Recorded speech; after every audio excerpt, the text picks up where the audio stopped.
Hello guys, in today's video, I'm gonna show you how you can easily create any folders in your Outlook. Let's begin. First, I want you to start by opening your favorite browser and head over to the official website. Log into your account, and once you're inside, this will be your interface. Here, I want you to focus your attention on the left side, okay? This is where all of your folders or this is where all of your emails are, inbox, junk, drafts. So all of these are actually folders. So in order to create a new folder, over here, click on the three dots and it will reveal an option, create new folder. All right? Left click on it.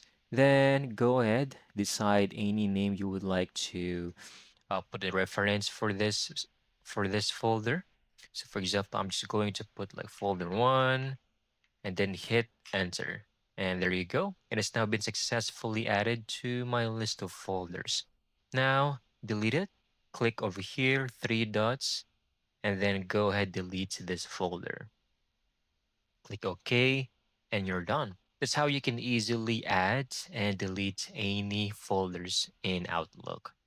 Thank you so much for watching. I hope you found this video very helpful.